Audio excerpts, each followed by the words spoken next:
Are you in a buyer's or seller's market when it comes to real estate? And more importantly, does it even matter? We hear the terms buyer's market, seller's market, and balanced market thrown around all the time. By the end of this video, you'll know the difference between them and whether you should be trying to time the market to your advantage.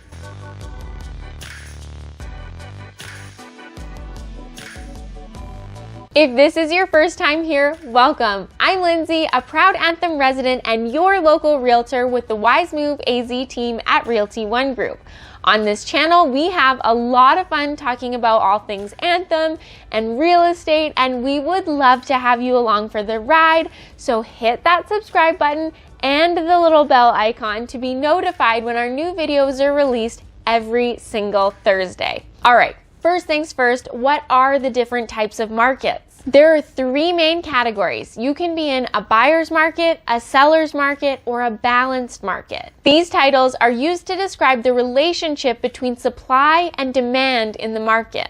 That's right. I bet you didn't expect to be sitting back in Econ 101 today, did you? These titles can be used in pretty much any industry, but for the purposes of this video, we're going to be talking exclusively about the real estate market. What's really interesting is that the market can vary from state to state, city to city, or even neighborhood to neighborhood. In fact, the market could, in theory, vary within a community between different types of housing. For example, the supply and demand for apartments could be different than the supply and demand for single-family homes within the same community. That means that if you're considering a move, you'll want to understand the nature of the market in the place you're currently living, as well as the market in the place you want to move to. Let's jump in and talk about what each different market looks like and how that should factor into your decision making. What is a buyer's market? A buyer's market occurs when the supply of housing exceeds the demand for housing. We call it a buyer's market because the market tends to favor buyers. There are many different factors that can indicate whether we're in a buyer's market,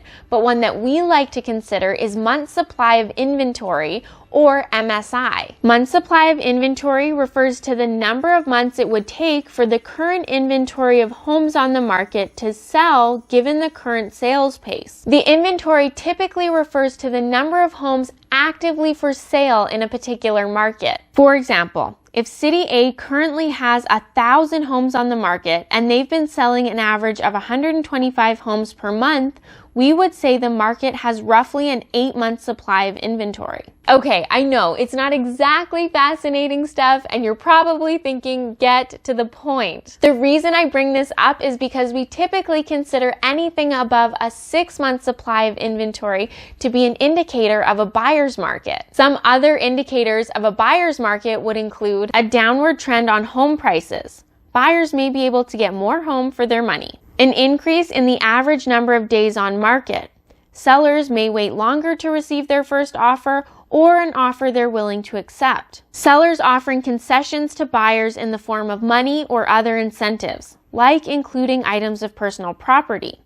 Sellers may try to make their home more appealing to potential buyers in hopes of beating out the competition. Fewer multiple offer situations. Since there's an excess of homes available, buyers are less likely to find themselves fighting over the same house. It sounds pretty darn good to be a buyer in a buyer's market, right? But what if you're a seller in a buyer's market?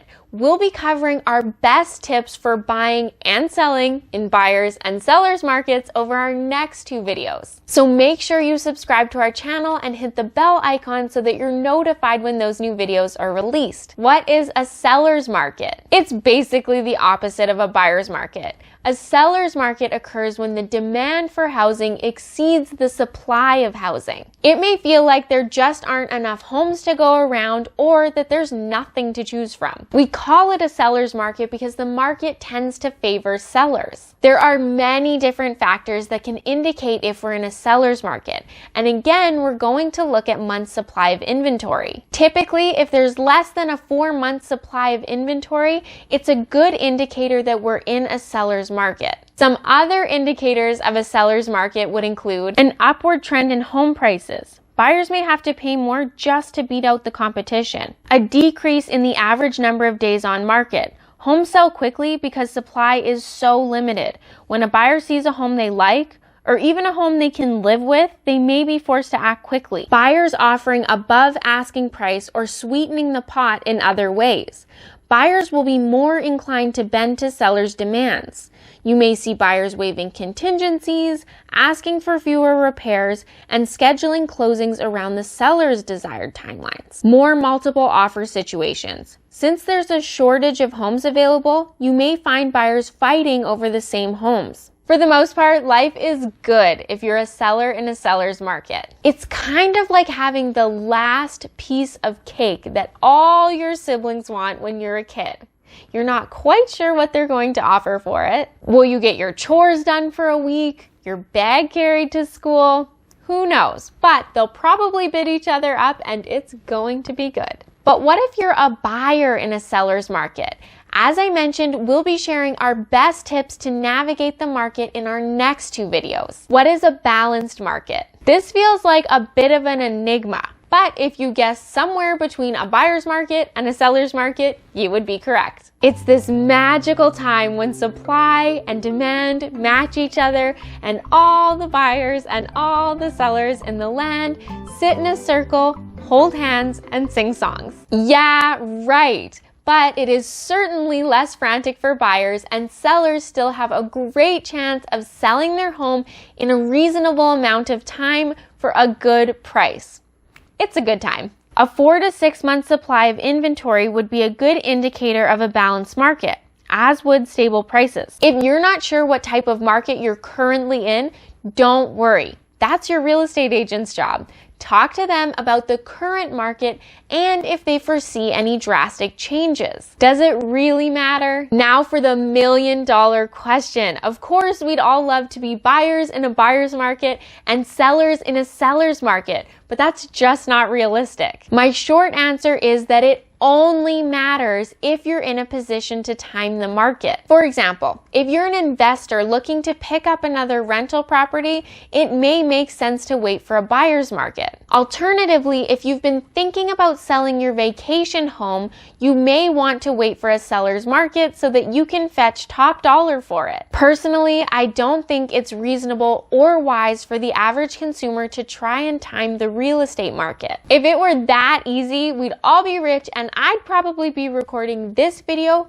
somewhere on a beach. Before you assume that you should try to time the market, there are 3 things I want you to consider. Number 1, costs. You need to think about the costs associated with staying where you are and the costs associated with where you want to go. It's going to be important to think about actual costs, opportunity costs, and sunk costs.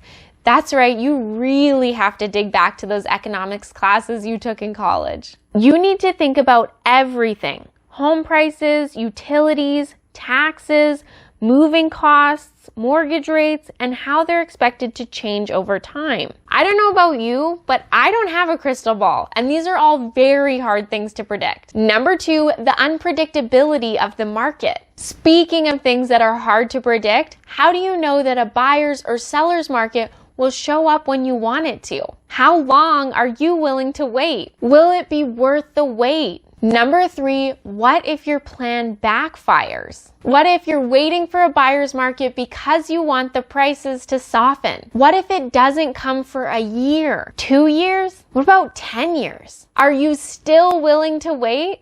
Will the cost savings still be worth it at that point? It's enough to make my head spin just thinking about all of those things. People will continue to buy and sell houses in every market.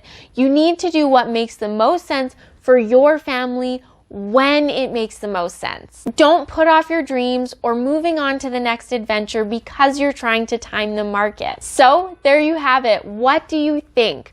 Are you in a position where you can time the market?